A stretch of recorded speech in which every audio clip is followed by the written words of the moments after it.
Morning all, welcome to the morning after show, the morning after the night before. What a result yesterday, what a shit game, what a great performance, what a great result. What do I mean by shit game? Referee wouldn't get the fucking whistle out of his mouth, would he? Stop, start. However, another 3 points, another win at home, another confidence builder, another clean sheet. And let's be honest, Martin Dubravka wasn't tested at all yesterday. Brilliant. Newcastle United 1, Aston Villa 0. I believe we're on 21 points now. Solidified our place in 17th, and crucially, Norwich 0, City 4. Watford, I think we're Watford home or away. I know. Watford 0, Brighton 1, Liverpool 1, Burnley 0. The 3 teams below us all lost, and a couple of teams above us lost as well. Obviously, Aston Villa are now 6 points ahead of us. Leeds got thumped 3-0 by Everton. I believe they're only 2 or 3 points ahead of us now. But anyway, let's break down the game yesterday. So, big news. Jamal Lascelles didn't start. Jamal Lascelles was not in the squad. I couldn't find anything online prior to doing my video. Turns out, I think he sent a tweet out, an Instagram post, illness. But he was obviously at the stadium watching the game. He was suffering from illness. Obviously unfortunate for Jamal, because he's played very, very well in the last 2 games, particularly well against Everton. So Martin Dubravka in goal. Trippier at right back, survived the late calf strain scare. Started at right back with the captain's armband. Fabian Schär right centre back. Debut for Dan Burn left centre back. Left back was the ever versatile Javier Manquillo.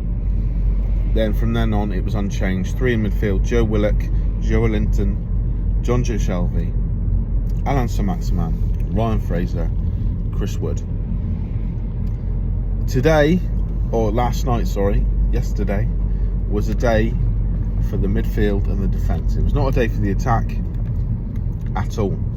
Going through the team, Martin Dubravka, again, you can't give him that high a grade, not that I do gradings, because he didn't do a lot, but that is a good thing. You know, I was on Facebook or Instagram late last night while I was up with the kids.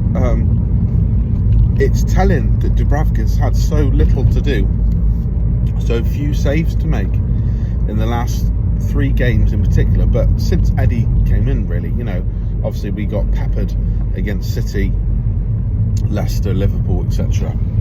But, excuse me, you take those games in isolation, they've dramatically improved, and it showed that, you know, previously, particularly in the Bruce regime, we needed Dubravka to be absolutely on point, having a worldy game, just to fucking survive, just to be in with a shout. Nowadays, he's not having to do an awful lot. He's being protected so much more. Fantastic to see. Fantastic. Yeah, he didn't have an awful lot to do, really. Handled the ball well. He looks a bit more composed with his feet. Caught the ball when he needed to catch the ball. There. Trippier obviously came off with an injury at the end.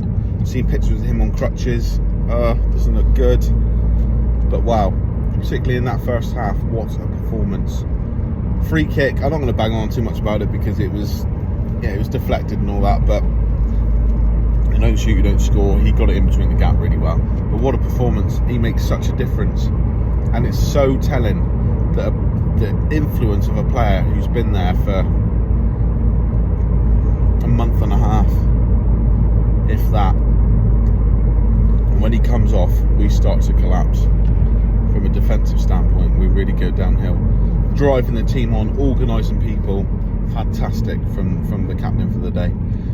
Fabian Schär, again, looked assured, looked calm, looked composed, dealt with it, read the game. Spent a lot of time on the floor, like he does pretty much in every game. Had a head bandage on at one point.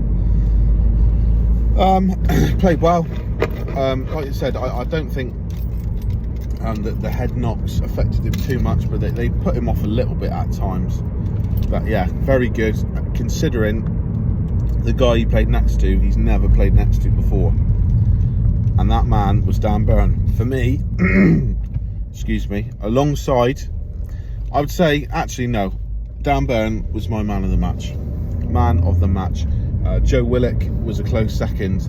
Dan Burn was sensational yesterday. Headed everything, blocked everything, got physical when he needed to, didn't let Tyrone Mings bully anyone, and he was just brilliant. Very, very good. Very good debut. Left back, Javier Manquillo, sad to see him go off. He was struggling pretty much the whole game. He first picked up a knock, I don't know, 25 minutes in, and until he went off, he wasn't right. Disaster, really, that both our fullbacks have now gone down. But up until that point, I thought he was decent.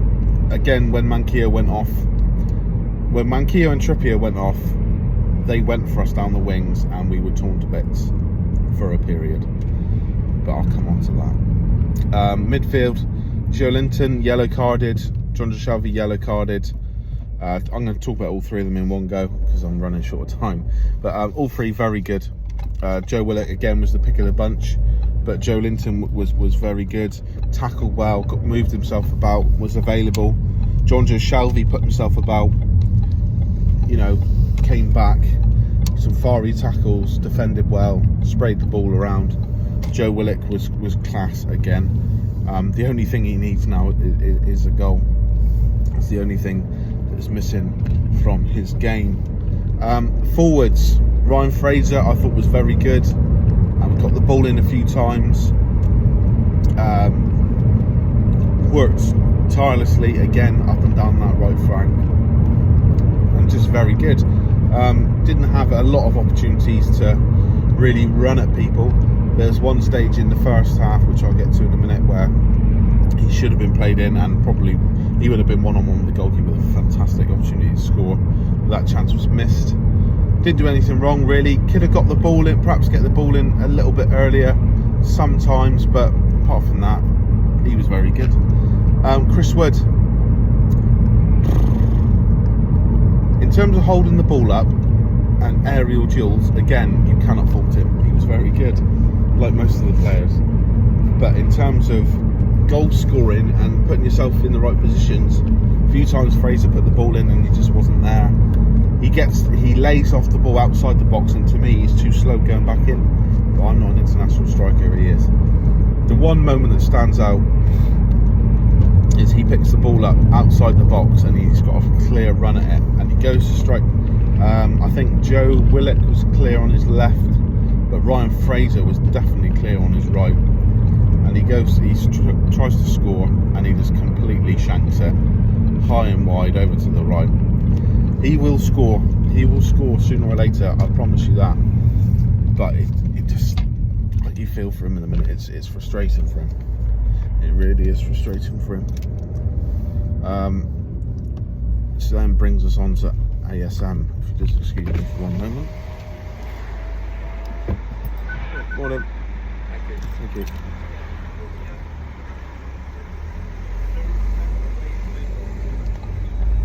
Alan Saint-Maximin, not his best day. Not his best day by a million miles. It's incredible how you can go from being so good against Everton to being so poor yesterday.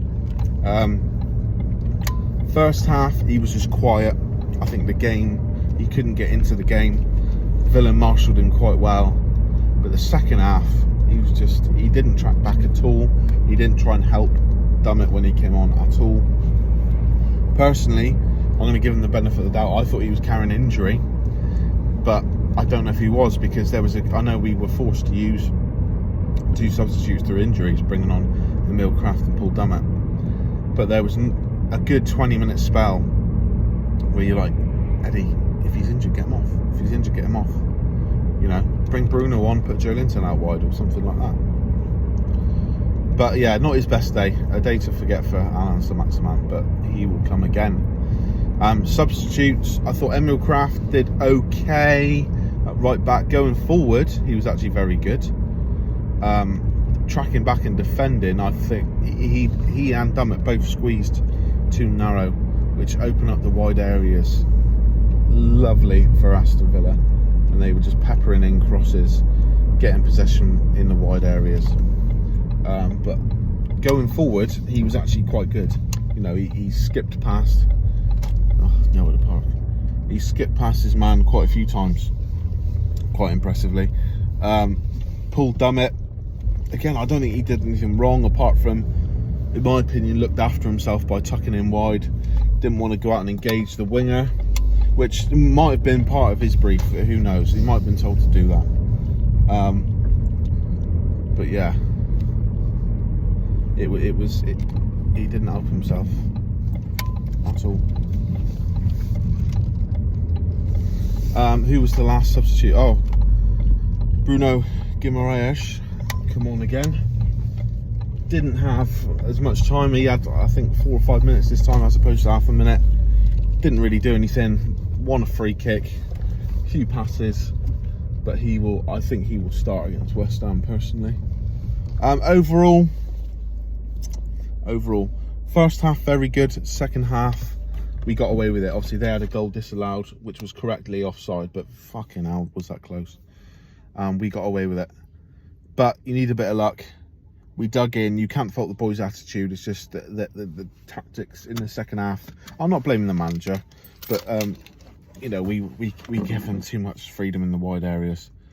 But we dug in. The press, sensational, particularly in the first half. We're very, very good.